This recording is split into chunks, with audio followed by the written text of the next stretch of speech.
कृष्णचंद्र भगवान की जय, प्रभु श्री रामचंद्र की जय, पवन सुत हनुमान की जय, उमापति महादेव की जय, ज्ञान यज्ञ महोत्सव की जय।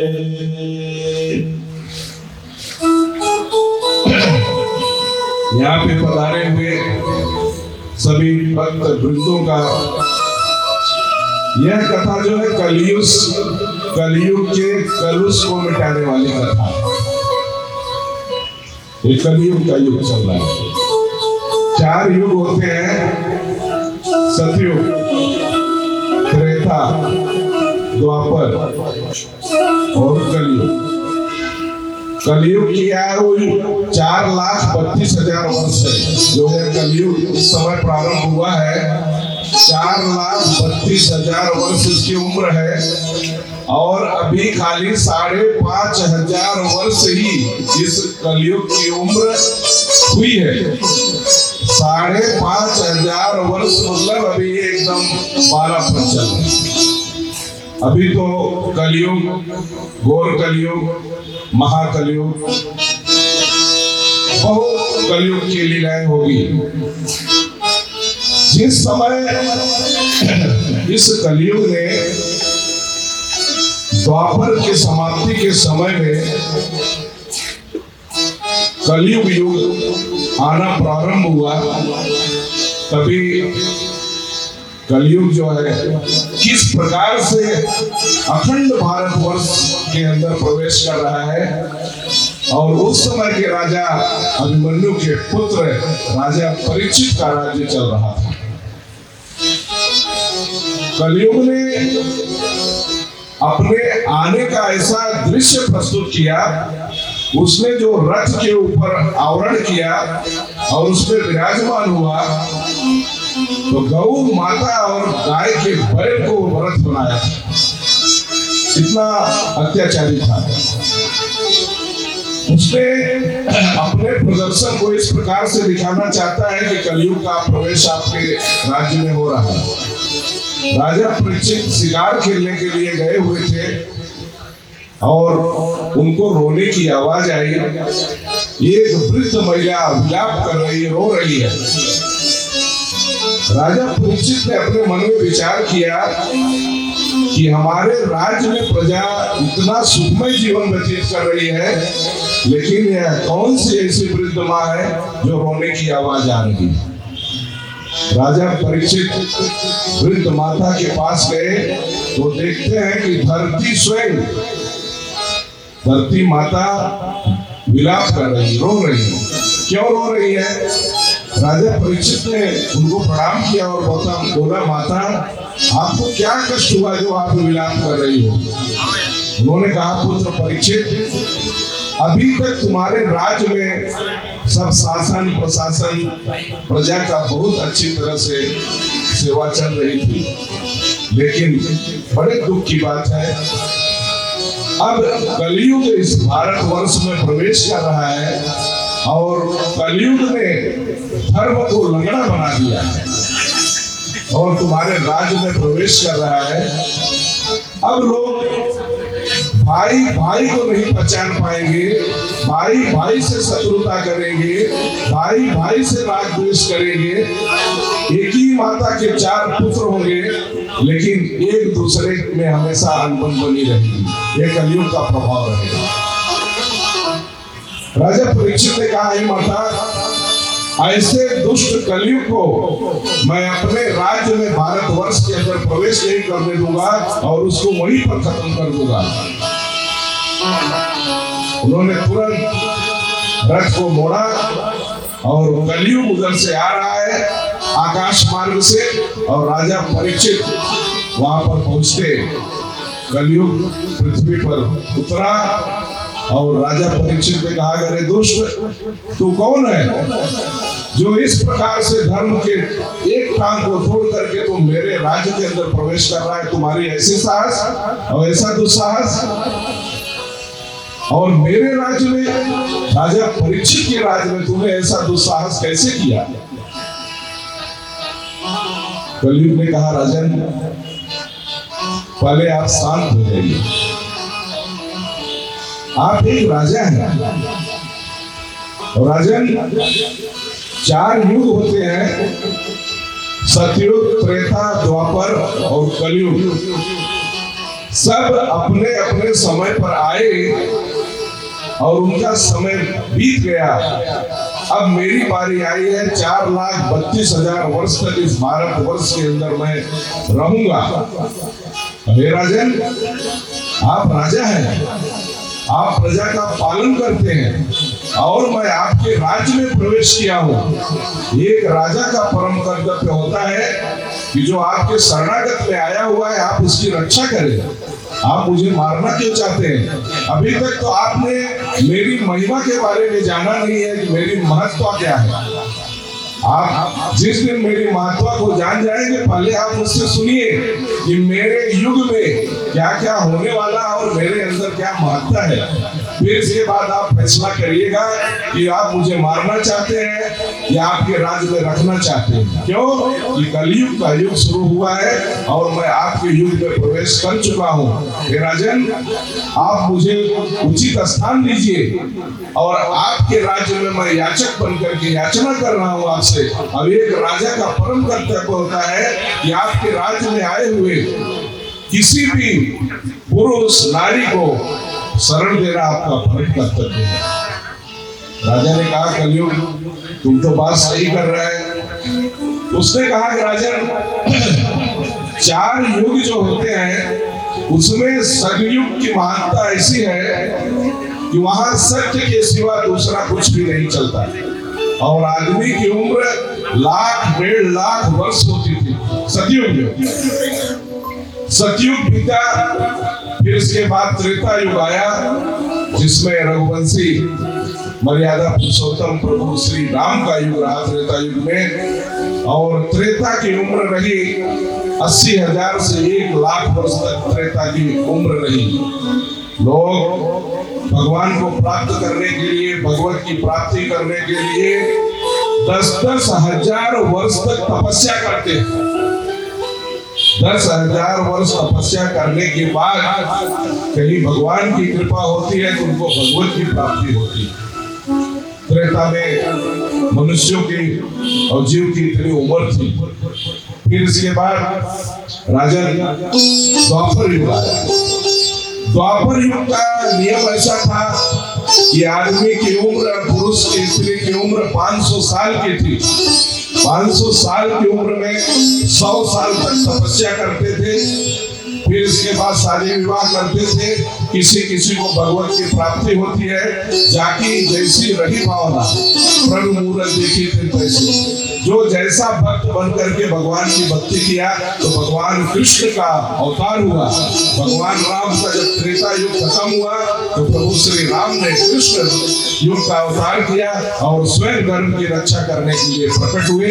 और सभी को मालूम है कि द्वापर युग में कौरवों और पांडवों का विशाल युद्ध हुआ और उसी युद्ध के दौरान कुरुक्षेत्र में अखंड ब्रह्मांड के नायक भगवान श्री कृष्ण जो अर्जुन के सारथी बने और कुरुक्षेत्र में युद्ध के दोनों सेनाओं के बीच में भगवान कृष्ण अर्जुन को लेकर के पहुंचते हैं और वहीं पे भगवत गीता का उपदेश देते हैं।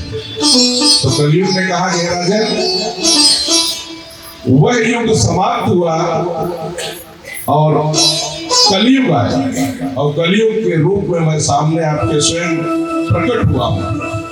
अब आपका परम कर्तव्य बनता है कि मेरी महिमा क्या है आप सुने। कलयुग ने कहा कि राजन कलयुग में आदमी की उम्र 60 साल, 70 साल, 80 साल, जिसकी उम्र बहुत हो जाएगी वह 100 साल के ऊपर नहीं जाएगा। अब 100 साल की जिसकी उम्र रहेगी वह 100 साल तो तपस्या नहीं कर सकता। इसके लिए इस कलयुग में और मेरी महत्ता ऐसी है कि पूजा पाठ, तप और तपस्या लोग इतने वर्ष वर्षों तक नहीं कर पाएंगे। कलयुग केवल नाम आधारा। कलयुग का महत्व ऐसा बताया कि सिर्फ भगवान के राम का नाम लेने मात्र से इस जीव का उद्धार हो जाएगा। कलयुग की इतनी बड़ी महिमा है। तब और तपस्या इतना करने की जरूरत नहीं, क्योंकि आदमी की उम्र 70 साल, 75 साल, 80 साल है। इसके लिए हे राजन, मेरे नाम की महिमा ऐसी है कि जो इस भारतवर्ष के अंदर रह करके और मर्यादा पुरुषोत्तम प्रभु श्री राम, भगवान शंकर, भगवान कृष्ण, ये जो तीनों स्वरूप एक ही है, भगवान शंकर, भगवान राम, भगवान कृष्ण, इनके नाम की जो भजन कीर्तन करेंगे, संध्या अवसान करेंगे और भगवान राम के नाम का थोड़ा बहुत भी जप करेंगे तो भगवत की प्राप्ति कर लेंगे। जाकी रही भावना जैसी, प्रभु मूरत देखी तैसी। तो हे राजन, कलयुग मैं हूँ और मेरा महत्ता ऐसी है। तब जो है राजा परीक्षित ने विचार किया कि सतयुग में लोग लाखों वर्ष तपस्या करते थे और त्रेता में 50,000 वर्ष तक तपस्या किए और द्वापर में जो है 100 200 साल तक तपस्या किए। लेकिन इस कलयुग की महत्ता ऐसी है कि मात्र साल, 2 साल, 5 साल में ही और केवल नाम के आधार में आप भगवान को प्राप्त कर सकते हो। इतनी बड़ी कलयुग की कृपा है। राजन, अब आपके राज्य में आया हूँ और आप मुझे उचित स्थान दीजिए। तो राजा परीक्षित ने उसको 4 स्थान दिए।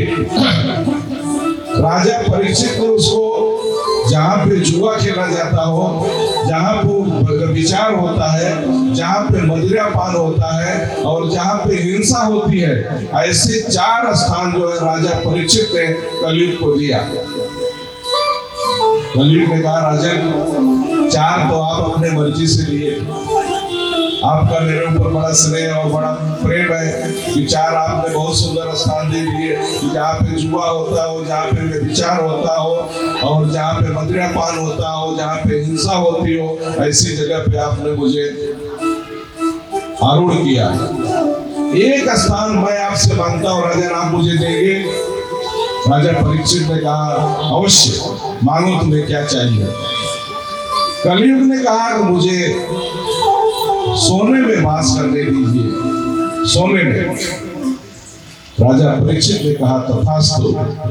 कलयुग खिलखिला करके हंस पड़ा। राजा परीक्षित सोने का मुकुट धारण किए हुए थे और कलयुग जो है सोने के मुकुट में विराजमान हो गया। अब यहीं से कलयुग का खेल शुरू होता है। सोने से लोग बहुत प्रिय करते हैं।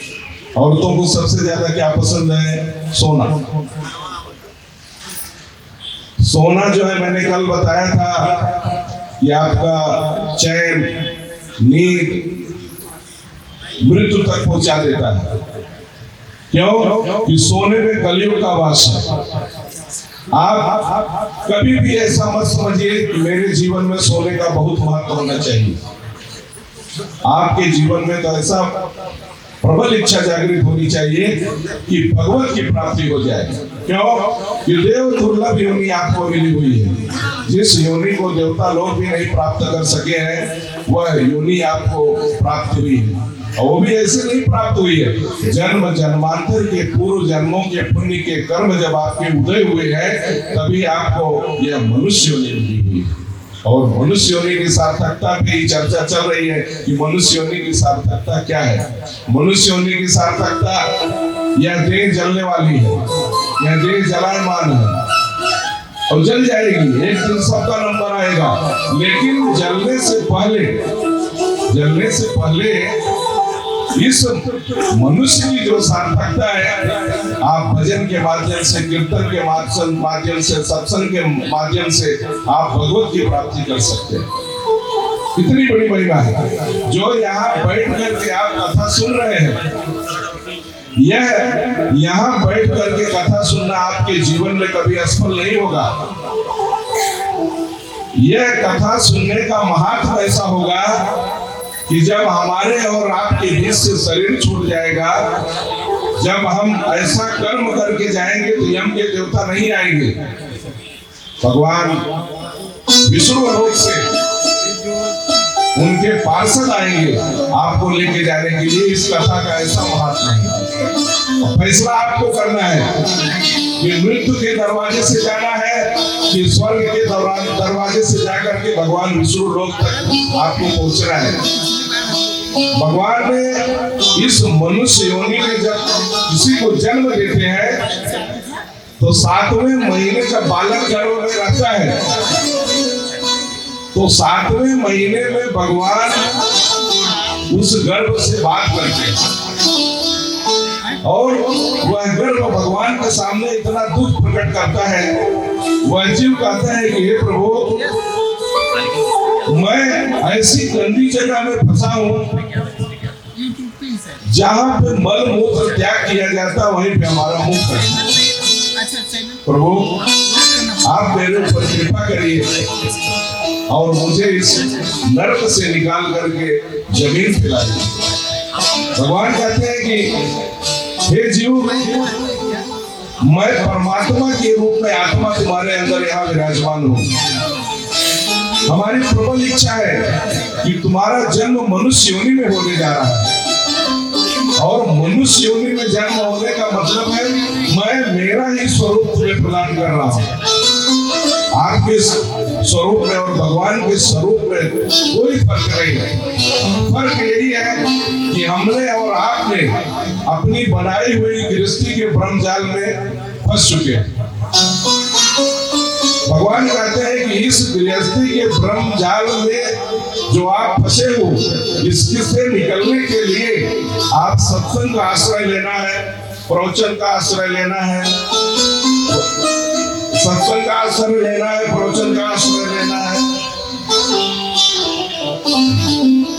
तो यहाँ पे जो सत्संग और प्रवचन चल रहा है, इसके माध्यम से आप अपने जीवन को कृतार्थ कर सकते हैं। तो उस जीव से भगवान ने 7वें महीने में उसके 100 साल के जन्मों का लेखा जोखा वृत्तांत बताया। जिस प्रकार से टीवी में आप एक्शन रिप्ले देखते हैं, पीछे का सब दोहराया जाता है कि 1983 में वर्ल्ड कप हुआ था तो कपिल देव की टीम जो है विश्व कप जीत के आई थी, तभी भी वो दिखाया जाता है। वैसे ही भगवान श्री कृष्ण जो है इस जीव को उसके किए हुए कर्मों को 100 साल का वृत्तांत दिखाते हैं। वह जीव बहुत विलाप करता है और बहुत पश्चाताप करता है, ये प्रभु, आपने जो 100 साल का लेखा जोखा हमारे सामने प्रस्तुत किया और हमारे ऊपर आपने इतनी बड़ी कृपा किया कि मनुष्य योनि में आप मुझे जन्म देने जा रहे हैं। भगवान ने कहा कि फिर एक प्रतिज्ञा करो, मैं तुम्हारे अंदर जीवात्मा के रूप में विराजमान रहूंगा और सही मायने में हमारा तुम्हारा संबंध है, लेकिन तुम इस माया रूपी संसार में जाओगे तो तुम इस संसारिक माया में फंस जाओगे। तुम मुझे वचन दो कि इस पृथ्वी पर जब तुम्हारा जन्म होगा तो तुम कैसा कर्म करोगे, वह तुम्हें मैं अभी उपदेश के माध्यम से बता दूं। हे जीवात्मा, मैं तुम्हारे अंदर विराजमान रहूंगा और मैं तुम्हें एक प्रमाण पत्र दे रहा हूं कि इस पृथ्वी पे तुम्हारा जन्म इसके लिए हो रहा है कि 84 लाख योनियों में जन्म जन्मांतर से यह जीव भटकते हुए चलते आ रहा है। इस 84 लाख योनियों से मैं तुम्हें निकालना चाहता हूँ। कब तक कीड़ा मकोड़ा बनते हुए, पेड़ वृक्ष बनते हुए, नदी नालों में रहते हुए, जलचर थलचर में भटकते हुए, कब तक आप ऐसा भटकाव आपके जीवन में होगा। इसके लिए मेरी एक प्रतिज्ञा है और तुम्हें बता रहा हूँ कि तुम्हें मैं अपने गोलोक धाम तक लेके जाना चाहता हूँ, लेकिन उस गोलोक धाम में जाने के लिए तुम्हें मनुष्य योनि में जन्म लेना पड़ेगा और मनुष्य योनि की सार्थकता तभी होगी जो तुम भजन कीर्तन और सत्संग के माध्यम से हमारे गोलोक धाम को प्राप्त कर लोगे और मेरी भगवत की प्राप्ति हो जाएगी। फिर इस 84 लाख योनियों से सदा सर्वदा के लिए तुम्हारा छुटकारा हो जाएगा। भगवान कहते हैं मैं तुम्हें वहां तक लेके जाना चाहता हूँ। फैसला तो हमको और आपको ही करना है कि गोलोक धाम में जाना है कि 84 लाख योनियों में जाना है। भगवान ने अपने धाम के बारे में 15वें अध्याय के 6वें श्लोक में बताया। भगवत गीता जिसके घर में रहेगी, आप 15वां अध्याय के ऊपर मनन और चिंतन करना कि किस प्रकार से भगवान न भासते। भगवान कहते हैं कि वहां पे अभी हमारे भारतवर्ष में एक सूर्य पूरे संसार को प्रकाशित करता है। एक चंद्र जो है, हजारों एसी इकट्ठा करोगे एयर कंडीशन तो उतनी शीतलता प्रदान करता है चंद्रमा। आप देखते हो चांदनी रात जो रहती है वो कितना अच्छा मौसम रहता है। तो भगवान कहते हैं कि हमारे गोलोक धाम में ऐसे हजारों सूर्य अपने आप प्रकाशित रहते हैं। आप सोचो कि एक सूर्य से पूरा संसार प्रकाशित है, जिसमें 8 अरब लोग रहते हैं। जीव जो है मनुष्य रूप धारण करके पूरे संसार में 8 अरब लोग की आबादी है और एक सूर्य से सारे प्रकाशित है। अब यहाँ पे जो लाइट जल रही है इसका बिल भरना पड़ता है। भरना पड़ता है कि नहीं भरना पड़ता है? सबको मालूम है कि घर का लाइट जो है, एक बिल अगर आ गया है 1000 रुपए का और दूसरा बिल कट गया, अगर आपने 1000 रुपए नहीं भरा, जिस दिन दूसरा बिल आपका आएगा उसके दूसरे दिन बिजली वाला आएगा, लाइन कट करके जाएगा। एक से दूसरा बिल नहीं होना चाहिए, कोई रहम नहीं, कोई परिवर्तन नहीं। लेकिन भगवान कहते हैं कि हमने आपके जीवन में 12 घंटे तक सूर्य के माध्यम से पूरे संसार को मैं प्रकाश देता हूँ। अब आपसे 1 पैसे का बिल मैंने कभी मांगा है? नहीं मांगा। तो हमारा आपका फर्ज क्या बनता है? सूरज देवता से हम किस प्रकार से उनके आशीर्वचन को प्राप्त कर सकते हैं? उन्होंने तो हमारे ऊपर बहुत उपकार किया कि 12 घंटे तक रोशनी प्रदान किया। तो हमारा और आपका फर्ज भी बनता है कि हम 1 लोटा जल, अक्षत, हल्दी, फूल डाल करके सुबह सुबह जब सूर्य देवता आगमन करते हैं तो ओम सूर्याय नमः, ओम सूर्याय नमः, ओम सूर्याय नमः, ओम सूर्याय नमः, ओम सूर्याय नमः, ओम आदित्याय नमः, ओम आदित्याय नमः, ओम आदित्याय नमः, ओम आदित्याय नमः, ओम आदित्याय नमः, रवि भानु भास्कर गुणेश चिंता दिवाकराय नमः। ऐसा कह करके सूर्य भगवान की कृतज्ञता प्राप्त करें और उनको श्रद्धा भक्ति पूर्वक जल प्रदान करें कि हे सूर्य देवता, आप साक्षात देवता के रूप में प्रकाशमान है और हम आपका दर्शन कर रहे हैं। जिस प्रकार से आप सारे संसार को प्रकाशित कर रहे हैं, उसी प्रकार आप जीवन को, मेरे जीवन में भी प्रकाश डालिए और मैं भी प्रकाशमान बनूं। इतना तो हम और आप कर ही सकते हैं। इतना सबके अंदर सामर्थ्य है कि 1 लोटा जल में कोई पैसा लगने वाला नहीं है। 1 फूल डाल करके, थोड़ा अच्छा चावल डाल करके भगवान सूर्य से प्रार्थना करके अपने जीवन को आप सफल बना सकते हैं। उसी प्रकार से चंद्रमा कितनी शीतलता प्रदान करता है। तो भगवान की अतिरिक्त प्रतिज्ञा है। भगवान कहते हैं कि मेरी ये प्रतिज्ञा है कि इस जीव को जब तक मैं गोलोक धाम में नहीं पहुंचा दूंगा और मेरे सानिध्य में नहीं रख लूंगा, तब तक मुझे भी चैन नहीं है। तुम कितने भी मुझसे दूरी बना लो, लेकिन मैं तुम्हारे शरीर के अंदर ही रहूंगा। एक न एक दिन ऐसा समय आएगा, तुम्हारे मन के विचार बदली हो जाएंगे और तुम मुड़ करके मुझे देख लोगे। तुम्हें सदा सर्वदा के लिए मैं 84 लाख योनियों से मुक्त कर दूंगा और गोलोक के धाम तक पहुंचा दूंगा। ये भगवान के वचन। शंतन की समय लागे तेरी बिगड़ी बनेगी, शंतन की समय लागे तेरी बिगड़ी, शंतन की समय लागे तेरी अच्छी बनेगी, अच्छी बनेगी तेरी बिगड़ी बनेगी, अच्छी बनेगी तेरी बिगड़ी बनेगी।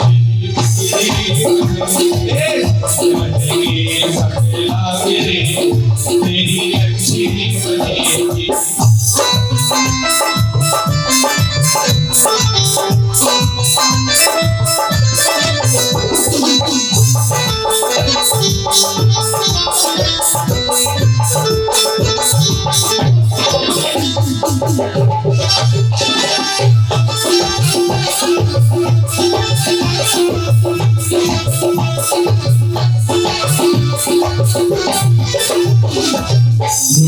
बन गई प्रहलाद जी बन गई, द्रौपदी बन गई प्रहलाद जी बन गई, द्रौपदी बन गई प्रहलाद जी बन गई, द्रौपदी बन गई प्रहलाद जी बन गई। हरि श्री कृष्ण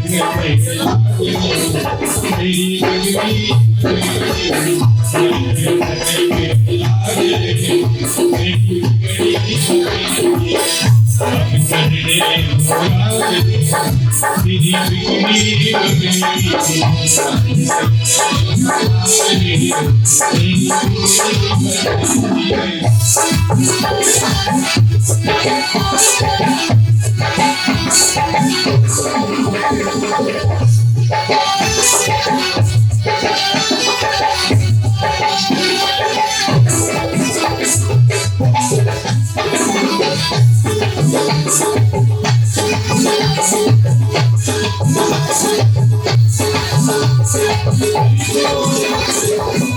सागा से तुझे हंस बनावे, सागा से तुझे हंस बनावे। देखिए जब सत्संग मिले तो ताली बजा के जरूर भजन करना चाहिए, क्योंकि हाथ की जो रेखाएं हैं जो कभी कभी उलझा देती है वो सब सीधी हो जाती है। सागा से तुझे हंस बनाओ, सागा से तुझे हंस बनाओ, सागा से तुझे हंस बनाओ, सागा से तुझे हंस बनाओ। हरि बोल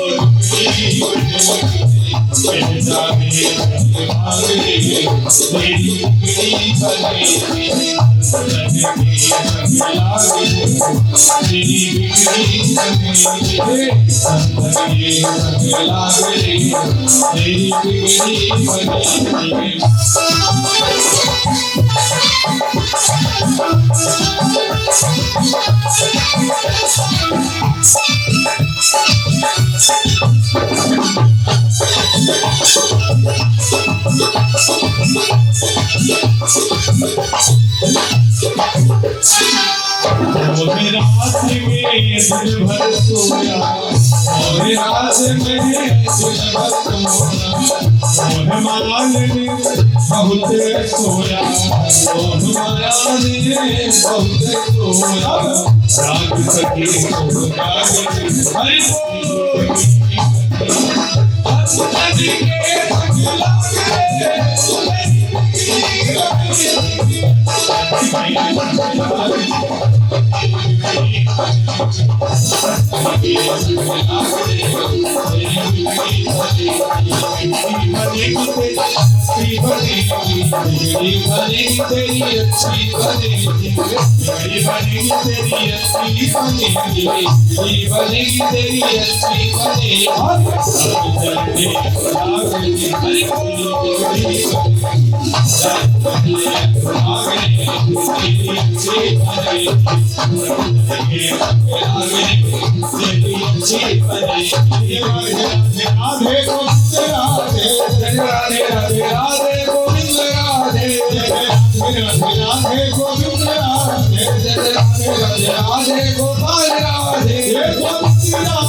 बाल कृष्ण लाल की।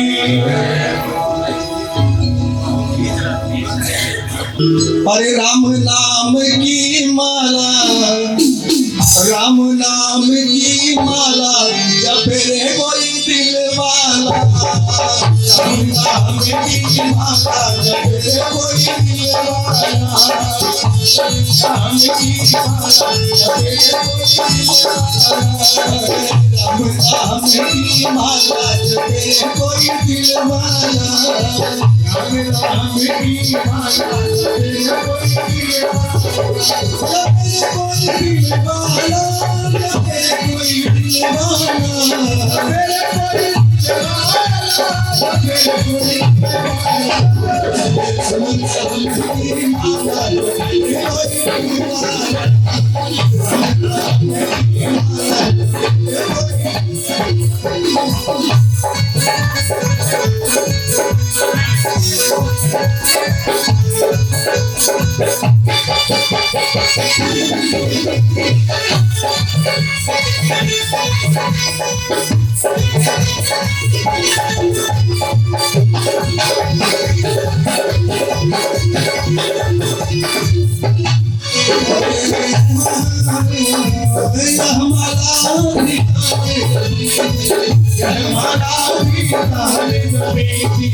गुरुदेव महाराज की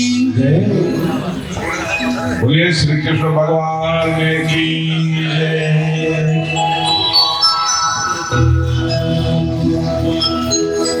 कलयुग ने भारतवर्ष के अंदर प्रवेश किया और राजा परीक्षित से निवेदन किया कि 4 स्थान आपने अपने मन से दिया और एक स्थान मैंने आपसे मांगा जो सोने में मेरा निवास स्थान हो, और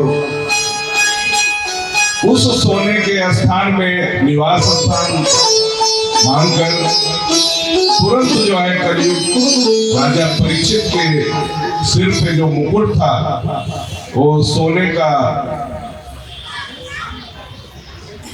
मुकुट जो पहने हुए थे उसके अंदर कलयुग ने प्रवेश किया।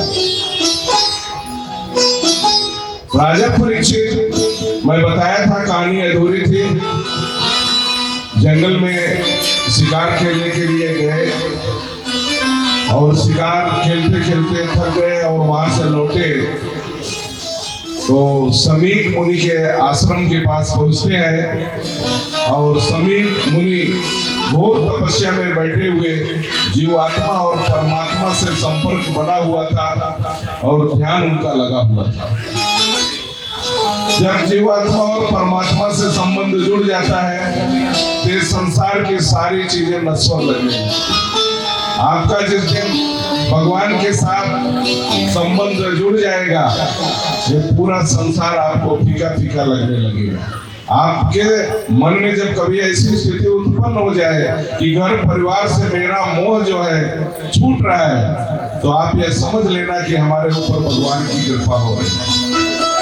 कितने दिन तक संबंध रहेगा घर परिवार में? 60 साल से ऊपर किसी का भी संबंध नहीं रहेगा। 65 साल 70 साल इतना होते होते आदमी जो है मृत्यु को जाना पड़ता है। तो राजा परीक्षित समीक ऋषि के आश्रम के पास पहुंचते हैं और समीक ऋषि जो है भगवान से साधना में लीन थे। जीवात्मा और परमात्मा का मिलन हो रहा था और बहुत ही आनंद आ रहा था। उसी समय उनके पास पहुंच करके राजा परीक्षित ने कहा कि हे महात्मा आप मुझे जल प्रदान करें। उन्होंने सुना नहीं। क्यों नहीं सुना? कि भगवान से उनका संबंध जुड़ा हुआ था तो बाकी सब संबंध फीके लगते, उनको सुनाई नहीं पड़ा। 3 बार बोलने के बाद जब समीक मुनि ने नहीं आंखें खोली तो राजा ने अपना अपमान समझा और अपमान समझ करके उनके मन में तुच्छ विचार आ गया, मलिन विचार आ गया। क्यों? कि उनके सर पे कलयुग विराजमान था। अब कलयुग अपना घटना चक्र चालू कर रहा है। कलयुग का महात्म ही ऐसा है कि जो सोना पान लेता है और सोना धारण कर लेता है। सोना कई लोगों की नींद हराम कर दिया और जान तक ले लेता है। अभी स्त्रियां बुरा मत मानना, सोना आप मानती है तो अपने घर में पान के बैठना चाहिए, लेकिन नहीं मानती है बाजू वाले को दिखाने के लिए जरूर जाएंगी और उनके दरवाजा घर का खटखटाएंगी और अपना हाथ ऐसा ऊंचा करेंगी जिसमें 2 बांगड़ी चूड़ी पहनी हुई है, उस सोने को वो दिखाना चाहती है। और जब बाजू वाली पत्नी जो जिसकी स्थिति खराब चल रही है और वह जब सोना को देखती है तो उसकी भी नजर हाथ पे जाती है, तब वह बोलती है भाई जी आपके भाई साहब ने मुझे सोने का 2 चूड़ी बनवाया, 1.25 लाख रुपए इस समय 10 ग्राम का रेट चल रहा है, तो 2.5 लाख की सोने की बांगड़ी उन्होंने बनवाया, चूड़ी बनवाई। अब कलयुग का प्रभाव है, उनका भी कसूर नहीं है। कलयुग का प्रभाव ऐसा है कि सोना जो है वो घर का चैन हराम कर देता है। इसके लिए तो पड़ोस में गया। अब पड़ोस में सोने को देखा, देखने मात्र से उसके मन में विचार आया और अपने पति को मन ही मन भला बुरा कहने लगी कि उनकी कमाई में आग लग जाती तो बहुत बढ़िया था, आज तक एक चूड़ी भी नहीं बनवा पाए। ऐसी स्थिति उत्पन्न होती है न चाहते हुए भी। अब उनके पति की स्थिति ऐसी नहीं है कि जिसका बच्चा अगस्टीन स्कूल में पढ़ता हो, 2-4 हजार रुपए फीस भरना है और ट्यूशन के बगैर लड़के आगे बढ़ते नहीं, 1000-2 हजार रुपए ट्यूशन का फीस भरना है, तो अगर 25,000 रुपए पेमेंट पाने वाला वह किस प्रकार से चूड़ी आज की तारीख में बना पाए? ये प्रैक्टिकल बात है, ये सही बात है। तो हम एक कथा के माध्यम से आपको समझना है कि हमारे जीवन में ऐसा समय आता है तो उस समय को आप भगवत में लगाइए। आप किस प्रकार से कलयुग से दूर हो सकते हैं, क्योंकि सोने में कलयुग का वास।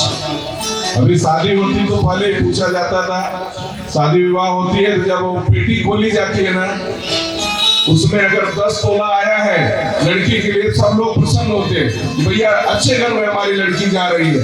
अगर एक मांग टीका आया हुआ है और बाकी चांदी का है, चांदी का रेट आज के तारीख में 2 लाख के ऊपर हो गया, पहले बहुत सस्ती थी, तो चांदी को देख करके वो मन प्रसन्न नहीं होता। लेकिन एक मांग टीका 5 ग्राम का है जो सुहाग का प्रतीक है, वो देख करके प्रसन्नता नहीं होती और कहते हैं कि लड़का वाला भिखारी है, उसके घर में कुछ भी नहीं है, नहीं तो 5-10 तोला सोना लेकर के आता था। और बाजू वाली औरत को उन्होंने सोना दिखा दिया अब उनके मन में इस प्रकार से अपने पति के प्रति ईर्ष्या जागृत हो गई। कलयुग वहां प्रवेश कर गया। कलयुग तो ये मौका ढूंढ रहा था, क्यों कि पति पत्नी के बीच में कलह कराना। अब शाम को 5:30 बजे पति आया, पानी हंस करके देना चाहिए था, लेकिन उन्होंने पानी नहीं पूछा। तो उनकी दृष्टि पत्नी की इस प्रकार से पति के ऊपर पड़ी। पति समझने लगा कि क्या गलती मुझसे हुई जो आज मेरी पत्नी मुझे पानी भी नहीं दे रही है। तो उसने कहा कि भाई पानी तो पिलाओ। वो बोली पानी क्या पिलाऊं। आज वो पांडे जी की पत्नी आई थी और 2 तोले की सोने की चूड़ी पहन करके आई थी और मुझे दिखा के गई। कोई काम नहीं था, फिर भी दरवाजे की घंटी बजाई और मुझे सोना दिखाया। मैं तभी से जल रही हूँ, मेरा मन घर में नहीं लग रहा है। मैं सोचती हूँ कि मेरे माँ बाप की आंख फूट गई थी या अंधे हो गए थे जो तुमसे मेरी शादी करा दी। कितना बड़ा दुर्भाग्य मेरा था। तुम्हारी कमाई में आग लग जाती तो भी बढ़िया था। अब अपने माँ बाप को कोस रही है। अब माँ बाप की कोई गलती है, उन्होंने कन्यादान दिया, जो सबसे बड़ा धन होता है कन्या का, उन्होंने कन्यादान दिया। लेकिन ये कलयुग का महात्मा है, कलयुग का महत्व है। अब उस घर में गया। अब सोना जो है पांडे जी की औरत को दिखा के चली गई, लेकिन जो मिश्रा जी की पत्नी थी वो बेचैन हो। अब उनकी बेचैनी का कारण इस तरह बढ़ गया, हम मन ही मन अपने पति को कोसने लगे। अब पति बहुत दुखी हो गया। उसने कहा कि भाई किसी तरह से हमारा 25,000 रुपए में घर परिवार चल रहा है, चलने दीजिए। वो बोलते हैं देखियो मैं प्रयास करूंगा, ये ओवर टाइम करूंगा, कुछ और पैसे इकट्ठा करूंगा, थोड़े थोड़े जमा करके तुम्हें मैं चूड़ी बनवाऊंगा जरूर। दूसरे दिन पांडे की औरत से फिर नहीं रहा गया। अब दोपहर को फ्री थी तो जाकर के फिर उनके घर में बैठ गई। अब चूड़ी उतार नहीं रही, अब उसको चूड़ी दिखाना ही दिखाना। अब फिर गई और फिर वही सब बात होने लगी। वो बोल रहे थे कि अगले महीने में एक चैन भी बनवा दूंगा। तो फिर वो सुन करके और उनको ये हुआ कि भाई चूड़ी तो बनी थी, अब चैन भी बनवा देंगे। अब अपने पति को बुलाने लगी। तो पति दूसरे दिन जब 6 बजे आया तो राशन पानी लेके पत्नी चढ़ गई और बहुत भला बुरा कहने लगी। अब देखिए यहाँ से पति पत्नी का किस प्रकार से मनमुटाव हो रहा है, एक सोने की चूड़ी की वजह से। उसने अपने मन में फैसला किया कि घर में जो मैं शाम को 6 बजे आता हूँ, अब 6 बजे नहीं आऊंगा, मैं 9 बजे रात को आऊंगा और खाना पीना बना रहेगा। जो खाना पीना देगी खा पी के सो जाऊंगा। तो दूसरे दिन से वह आदमी 9 बजे अपने घर में आने लगा। तो औरत जब 9 बजे आई बोलती कहाँ मर गए थे, रोज तो 6 बजे आ जाते थे और आज 9 बजे आ रहे हो। उसने कहा मुन्ना की मम्मी अब मैं आपकी चूड़ी के लिए ओवर टाइम कर रहा हूँ। तो बोलती सब ठीक है पानी ला दी, तुम्हें चूड़ी बनवाना है। ओवर टाइम नहीं कर रहे थे, झूठ बोले। वो जाके एक गार्डन में फ्रेंड से बैठा, वो बोलता है घर में जाके कला और चिचाई होगी, पत्नी 2 बात सुनाएगी, जिससे अच्छा थोड़ा दूर रहेगी, 3 घंटा शांति तो रहेगी। अभी हाल था में एक उसकी पत्नी का दांत बहुत दर्द हो रहा था। तो डॉक्टर के पास गया और बोला कि मेरी पत्नी का दांत बहुत दर्द हो रहा है, और पत्नी को बाहर बैठा दिया। तो बोला ऐसा करना कि दांत किसी भी कीमत पे उखाड़ दो और 2-4 दिन तक वो दांत ऐसा उसको बता दो, 2-4 दिन तक वो घर में बोले नहीं, बस बोलने से जो है दांत में बहुत दर्द होगा, बोलना मत। डॉक्टर ने बोला ठीक है, गया दांत वो उखाड़ दिया और पीछे पति खड़ा हुआ डॉक्टर के पास में। तो डॉक्टर ने पत्नी से कहा कि तुम्हारे दांत हमने उखाड़ दिए हैं, 2 दिन तक तुम मौन धारण करना, घर में कुछ बोलना मत, नहीं तो हमारे उखाड़ने का असर खत्म होगा, दांत में बहुत दर्द होगा और मस्कुर में बहुत दर्द होगा। तो पीछे से उस आदमी ने 500 रुपए निकाल के डॉक्टर को दिया, 4 दिन कर दो। 2 दिन बोला ना, वो बोलता है देखो 2 दिन में ठीक नहीं होगा, 4 दिन तक मौन धारण करना। पत्नी ने सर हिला दिया, आदमी ने डॉक्टर बोला आप हमारा काम कर दिए, 1 महीने तक घर में शांति रहेगी, कितना आनंद आएगा। अब ओवर टाइम करने लगे और 3-4 दिन ओवर टाइम की खुशी ऐसी कि उनको खाना पीना समय पे मिलने लगा कि हम महीने की पगार बढ़ जाएगी तो हमको सोने की चूड़ी जरूर बनेगी। क्यों? पांडे की औरत का मुकाबला भी मुझे करना है, हमको भी चूड़ी बांध के दिखाना है।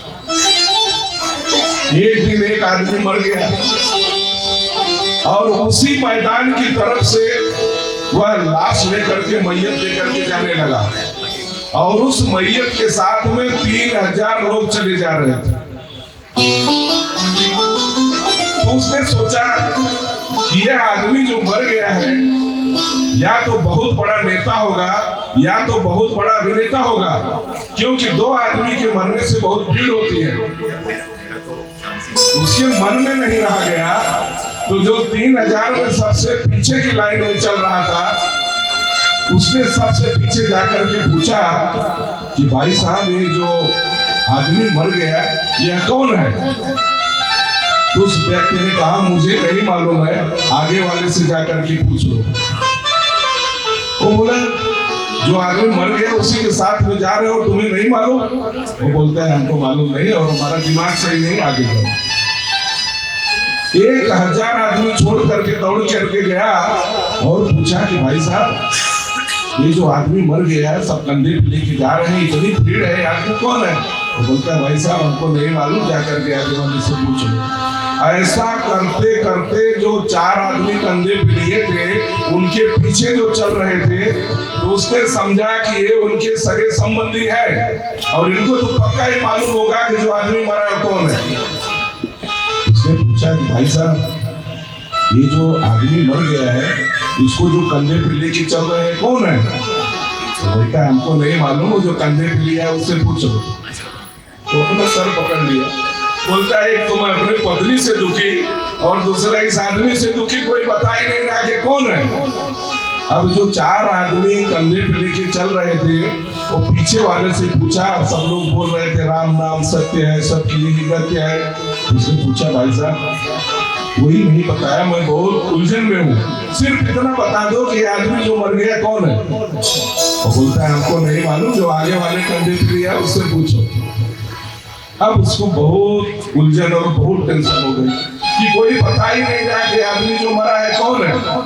तो जब आगे वाले कंधे के पास गया और बोला कि भाई साहब मेरे ऊपर आप कृपा करो। बोला क्या है? वो बोलते हैं जो आदमी मर गया है ये आदमी है कौन? वो बोलता है हमको नहीं मालूम, जो गगरी लेके चल रहा है ना उसको मालूम। 4000 लोग साथ में चले जा रहे हैं और किसी को मालूम नहीं कि आदमी कौन मरा है। अब जो गगरी लिया था उसके घर का तो 100% रहते ही रहते हैं कि आदमी कौन है। वो गगरी वाले के पास गया तो उसके साथ में एक कुत्ता भी चल रहा था। तो उस गगरी वाले से उसने पूछा कि भाई साहब ये जो आदमी मर गया है ये कौन है? इतने लोग इस आदमी के मरे हुए के साथ में पीछे पीछे आ रहे हैं, मैं सबसे पूछा और किसी ने बताया नहीं कि आदमी कौन है। उसने कहा मेरी पत्नी थी और इसी कुत्ते ने काटा और आधे घंटे में मर गई। वो आदमी बोलता है कुत्ता मुझे दे दो। वो आदमी बोलता है ये कुत्ता मुझे दे दो। वो बोलता है तुम पागल हो, बेवकूफ हो? अरे मेरे पत्नी के मरने के अफसोस में ये सब कोई नहीं आए हैं, ये सब अपने पत्नी से दुखी है और इसी कुत्ते के लिए सब लोग आ रहे हैं। तो कुत्ता पालने की जरूरत न पड़े, कुत्ता पालने की जरूरत न पड़े। फिर इसके बाद उसने स्मशान भूमि में लेके गया। वो बोला पहले अपनी पत्नी को प्रेम से चलाऊंगा, 2 लकड़ी अपने हाथों से मारूंगा, उसके सर को पूछूंगा, फिर इसके बाद उस कुत्ते की बोली लगाऊंगा। जो अपने पत्नी से सबसे ज्यादा दुखी होगा वही इस कुत्ते को लेके जाएगा। ऐसी स्थिति कलयुग ने फैला दिया। आजकल तो नीले ड्रम में पति को मार करके सीमेंट उसमें डाल दिया जाता है और 15 दिन में घूम फिर के दूसरे के साथ आती है, तब मालूम पड़ता है कि पत्नी ने पति को मार दिया। नीला ड्रम बहुत मशहूर हो गया है। अब लोग ड्रम घर में रखना बंद कर दिए। क्यों?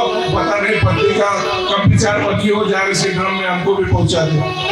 समस्या बहुत जटिल है, लेकिन उससे निकलने का एक ही मार्ग है कि आप भगवान की शरण में जाए। भगवान की शरणागति को जिस दिन आप स्वीकार कर लेंगे, उस दिन आपको सोने की आस नहीं रहेगी और घर परिवार में किसी की आस नहीं रहेगी। एक भरोसे भगवान का होना चाहिए और वही ज्ञान यज्ञ में बताया जाता है कि आप किस प्रकार से भगवत की प्राप्ति कर सकते हैं। देखो, मरना तो सबको है, ये सबसे बड़ा सत्य है, लेकिन शांति से मरेंगे, घर में प्रेम से मरेंगे।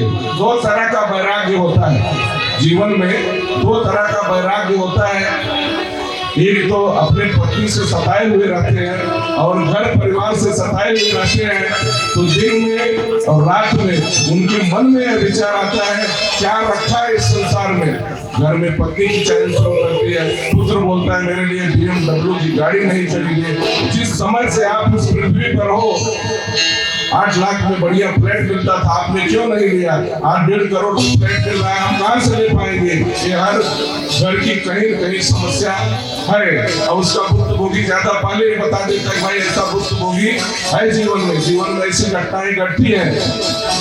किसको उड़ाना देते हैं? माँ बाप पुत्र को पाल पोस करके इतना बड़ा करते हैं कि 24-25 साल तक सेवा करते हैं, तो उनके मन में एक आस और एक अभिलाषा रहती है कि हमारा पुत्र बड़ा हो गया है और 1-1.5 लाख की सर्विस पा जाता है, तो अब घर के माँ बाप को संतोष होता है कि अब मैं घर द्वार छोड़ करके भगवान की शरण में जा सकता हूँ, कहीं घूमने फिरने जा सकता हूँ। लेकिन वही पुत्र जब घर से नालायक निकल जाता है, और नालायक क्यों निकलता है? शास्त्र कहता है कि जो हमने और आपने प्रारब्ध में जो कर्म किए हुए हैं, जब हम किसी की धन की क्षति करते हैं, धन का सर्वनाश करते हैं, किसी को प्रताड़ित करते हैं, किसी को कष्ट देते हैं, तो भगवान कहते हैं आपके घर में मैं एक ऐसा पुत्र पैदा कर देता हूँ कि आपके देखते देखते आपके पूरे साम्राज्य को बर्बाद कर देगा और आप चाह करके भी कुछ नहीं कर पाओगे। अगर आदमी हारता है तो अपने घर से हारता है, अपने परिवार से हार सकता है, बाहर वह निपट सकता है, बाहर अपने दुख को व्यक्त कर सकता है, लेकिन घर में कोई सुनने वाला नहीं। इसके लिए भगवान कहते हैं कि आप मेरा आश्रय लीजिए। किसका आश्रय? भगवान का। अर्जुन के पूछने पे दूसरे अध्याय के 22वें श्लोक में भगवान श्री कृष्ण से अर्जुन ने पूछा कि भाई 16 वर्ष की उम्र में अभिमन्यु की मृत्यु क्यों हो गई? 16 वर्ष की उम्र में अभिमन्यु की मृत्यु क्यों हो गई? अभिमन्यु के सगे मामा जो है भगवान श्री कृष्ण, जो स्वयं ब्रह्म है, वो चाहते थे सुदर्शन चक्र से तो पूरे चक्रव्यूह को काट देते और अभिमन्यु को बचा लेते, लेकिन नहीं। अभिमन्यु को जब यह महाभारत शुरू हुआ तो उसमें सब देवता लोगों ने अपना अपना योगदान दिया था, तो उसमें उस समय का जो अभिमन्यु पुत्र था चंद्रमा का, तो चंद्रमा ने उसको सिर्फ 16 साल के लिए भगवान को दिया था। 16 साल में क्यों मृत्यु हुई? भगवान भी बंधन में बंधे हुए थे। बोले हे चंद्रमा, सबने इस युद्ध के लिए योगदान किया हुआ है। सूर्यपुत्र अर्जुन, एक जो सब पुत्र थे ये सब देवताओं के थे, तो चंद्रमा ने कहा था कि हमारे पुत्र से हमको बड़ा प्रेम है, बड़ा मोह है, बड़ी माया है, हम आपको इस अभिमन्यु को 16 साल के लिए दूंगा और 16 साल के बाद यह मेरे पास फिर से आना है। भगवान ने तथास्तु किया था।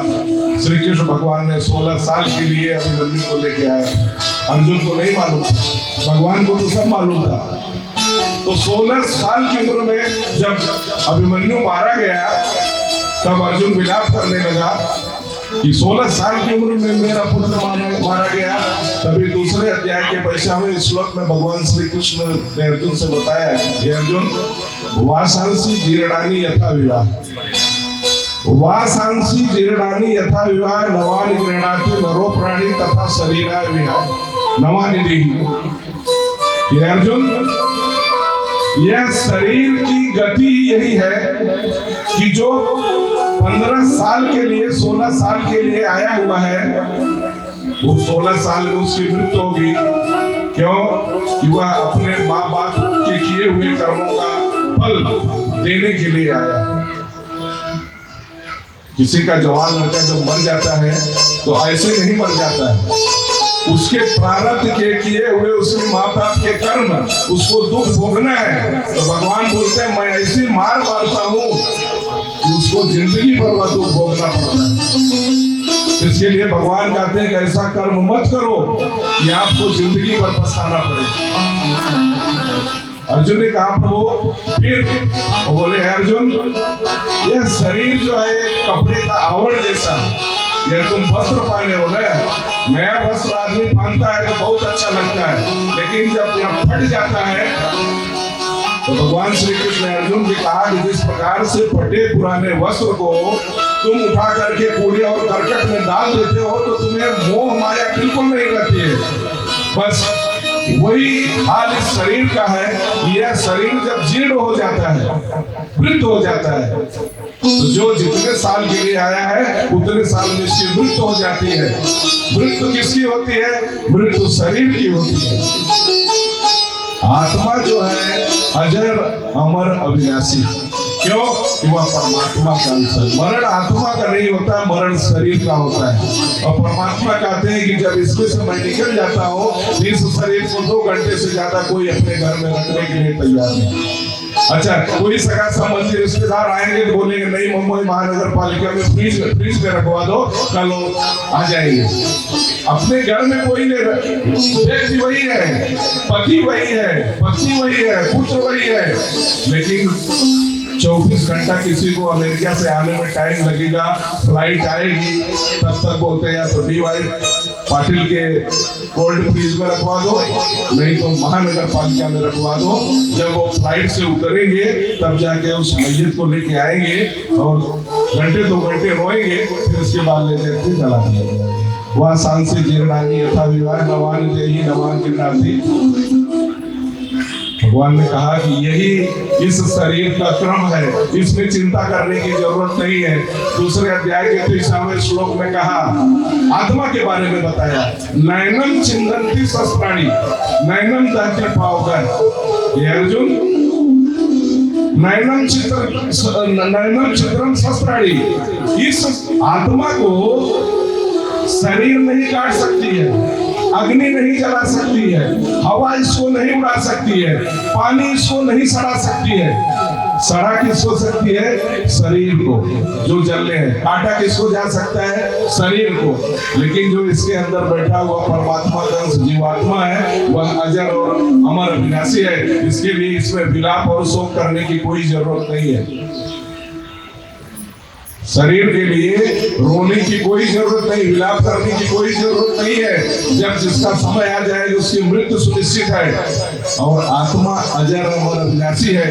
इस आत्मा को किए हुए कर्मों को जब नया देह मिलता है, नया शरीर मिलती है, ये आत्मा कितना प्रसन्न हो, वृद्ध हो गया, हाथ पैर की ठुली पकड़ ली है, चला नहीं जा रहा है। एक समय हमारी आपकी ऐसी स्थिति आ जाएगी और भगवान से प्रार्थना करेंगे कि हे भगवान, इस शरीर से प्राण को निकाल दीजिए, बहुत हो गया, मैं थक चुका हूँ, घर परिवार से भी उब चुका हूँ, रोज रोज ताना मेरा साथे साथे थक गया हूँ, मुझे मुक्त कर दो इस शरीर से। हम और आप जिसको बहुत चाहते हैं ना, वही फिर इस प्रकार से छोड़ देते हैं कि भगवान इनको उठा लो। ये जीवन का यही क्रम है, जिसके लिए शास्त्र कहता है कि आप इसमें फंसो मत। ये प्रकृति का नियम है, आने जाने का क्रम बना हुआ है। एक आ रहा है, दूसरा जा रहा है। एक डाली से एक पत्ता टूट कर गिर गया, पत्ते ने कहा, मैंने कौन सा ऐसा कसूर किया था जो मुझे आपने नीचे गिरा दिया। वो बोलता है इस झाड़ का यही नियम है, एक नया आता है दूसरा जंगल गिर जाता है। वही आम का और हमारा नियम है। पका हुआ आम का पेड़ में है ना, जब वो पक जाता है तो उसके सपने आम गिर जाता है। वही हाल हमारा। जो पेड़ हमने लगाया है आपका इस स्वर्ग में और विष्णु लोक में आपका हार्दिक स्वागत है। बोलिए राजा परीक्षित महाराज की जय, सुखदेव मुनि की जय, भगवान श्री कृष्ण की जय। कथा कल हमने ऐसा संकल्प लिया हुआ है, आपको 12 ज्योतिर्लिंग के 12 ज्योतिर्लिंग है भगवान शंकर के, जो 2 ज्योतिर्लिंग का वर्णन मैं रोज करूंगा और 12 ज्योतिर्लिंग का वर्णन पिछले 4 दिनों में आपको हम 2 या 3 ज्योतिर्लिंग का वर्णन करना पड़ेगा कि भगवान शंकर की कैसी कृपा होती है। वो 12 ज्योतिर्लिंग का आप नाम सुन लीजिए, हम कथा कल सुनाएंगे और यहीं पे कथा का समापन करेंगे। सौराष्ट्र सोमनाथं च श्रीशैले मल्लिकार्जुनम उज्जैन महाकाल मंगलेश्वरम परमयाग वैद्यनाथं च डाकिनिया भीमशंकरम सेतु वंदे तु रामेशं नागेशं तारोकमने वाराणसी ऋषिशं त्रयंबकं गौतमीतटे हिमालय तु केदारं कुशलेशं च शिवालय एतानि ज्योतिर्लिंगानि सायं प्रातः पठेन्न सप्त जन्मकृतं पापं वसुदेव यस्यति एतेषां दर्शनादेव पात्रं तिष्ठति कर्म च भवतस्य दुष्टो महेश्वरः। बोलिए शंकर भगवान की जय। एक शंकर भगवान की बढ़िया भजन हो जाए, फिर इसके बाद आरती होगी, फिर इसके बाद महाप्रसाद का आयोजन किया गया है। आप सभी लोग महाप्रसाद लेकर जाएंगे। ये महापति महादेव की नमः। पार्वती पते हर हर महादेव। बम भोले बम भोले बम बम बम भोले बम भोले भोले बम भोले बम भोले बम भोले बम भोले बम भोले बम भोले बम भोले बम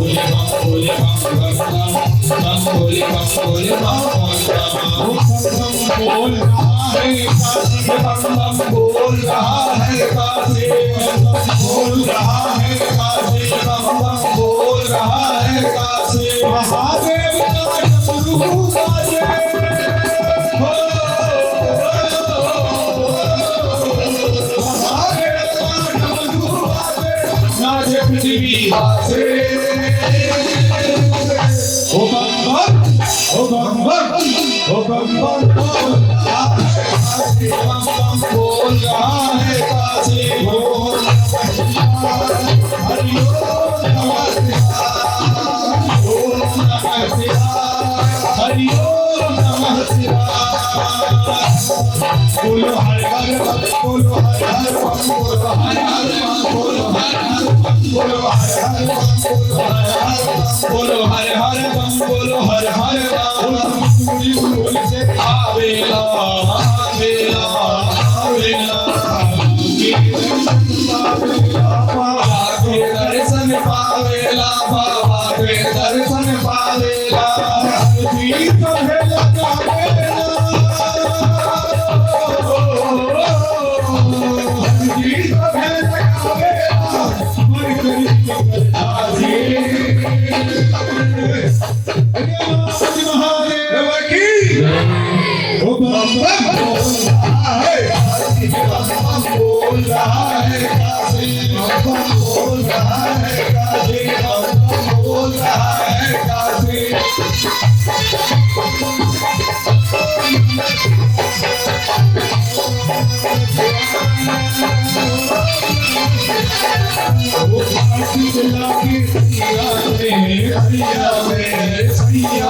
दुर्गा जी दुर्गा जी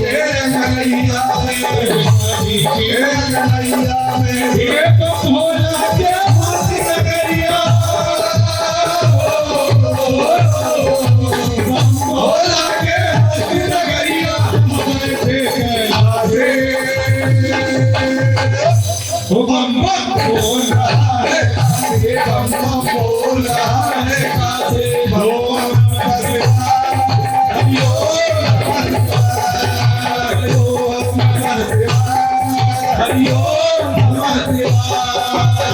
वो तंत्र है, यही वो तंत्र है, यही वो मंत्र है, यही वो तंत्र है। प्रेम से जपोगे मिटेगी सारी गम। बम भोले बम भोले बम बम बम, बम भोले बम भोले बम बम बम, बम भोले बम भोले बम बम बम, बम भोले बम भोले बम बम बम, बम भोले बम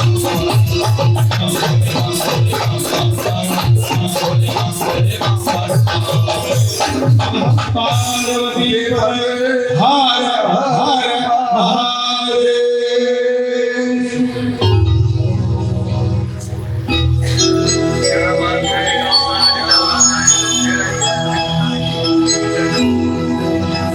ओम चंद्रमा सूर्यात चक्षुः सूर्यो अजायतः श्रोत्रादयश्च प्राणश्च मुखादिग्निर्जायत। दीपज्योति परं ब्रह्म दीपज्योति जनार्दनः दीपो हरते पापं पूजा दीप नमो। शुभं करोति कल्याणं आरोग्यं धन संपदा आरोग्य प्रकाशाय दीपज्योति। भक्तों से निवेदन है आगे आ जाए भगवान की सुंदर सी आरती करने के लिए। अरे श्यामा तेरी आरती कन्हैया तेरी आरती, सारा संसार करेगा करे। श्यामा तेरी आरती कन्हैया तेरी आरती, सारा संसार करेगा करे। श्यामा तेरी आरती कन्हैया तेरी आरती, सारा संसार करेगा करे। श्यामा तेरी आरती कन्हैया तेरी आरती, सारा संसार करेगा करे। ओ सिर पर सोहना मुकुट बिराजे, सिर पर सोहना मुकुट बिराजे, गले में जंती माला साजे, गले में जंती माला साजे। और फूल को हार करेगा कर जोड़ के, और फूलने को हार करेगा कर जोड़ के। श्यामा तेरी आरती कन्हैया तेरी आरती, सारा संसार करेगा कर जोड़ के। श्यामा तेरी आरती कन्हैया तेरी आरती, सारा संसार करेगा कर जोड़ के।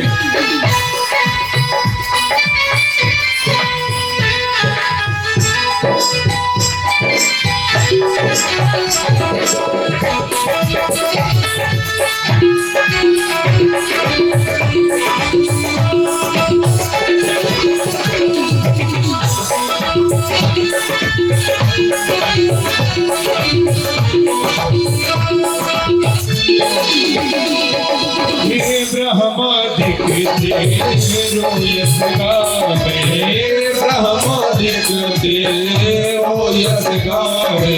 ओ ब्रह्म दिखते रोयस गावे, ब्रह्म दिखते रोयस गावे। नारद सारद नपावे, नारद सारद पार नपावे। और करे जयकार करेगा कर जोड़ के, और करे जयकार करेगा कर जोड़ के। श्यामा तेरी आरती कन्हैया तेरी आरती, करेगा कर जोड़ के। श्यामा तेरी आरती कन्हैया तेरी आरती, संसार करेगा कर जोड़। सुखिया धारी मैं हूँ दीन दुखिया धारी, आया हूँ मैं शरण तिहारी, आया हूँ मैं शरण तिहारी। ये रखियो आज हमारी करेगा कर जोड़ के। श्यामा तेरी आरती कन्हैया तेरी आरती, सारा संसार करेगा कर जोर श्यामा तेरी आरती कन्हैया तेरी आरती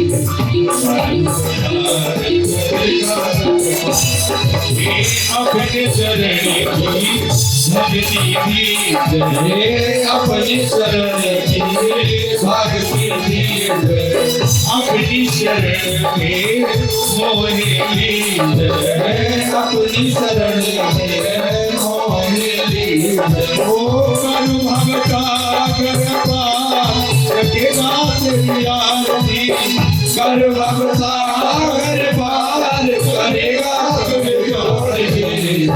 तेरी आरती कन्हैया तेरी आरती सारा संसार करेगा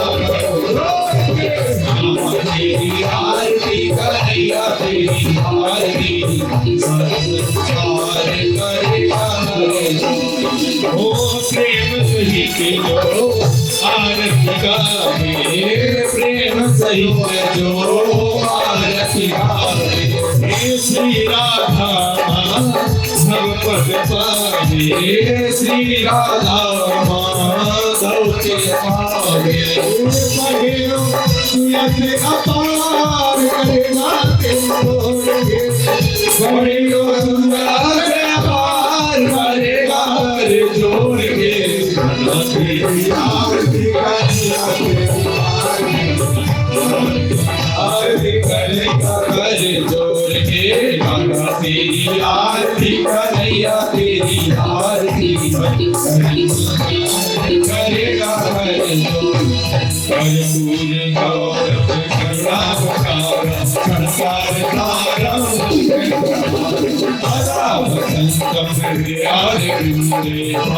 भवानी सहितं नमामि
श्री भागवत महापुराण की श्री व्यास जी महाराज की श्री गांव देवी माते की अपने अपने माता पिता की सदगुरुदेव भगवान की धर्म की धर्म की अधर्म का प्राणियों में विश्व का गौ माता की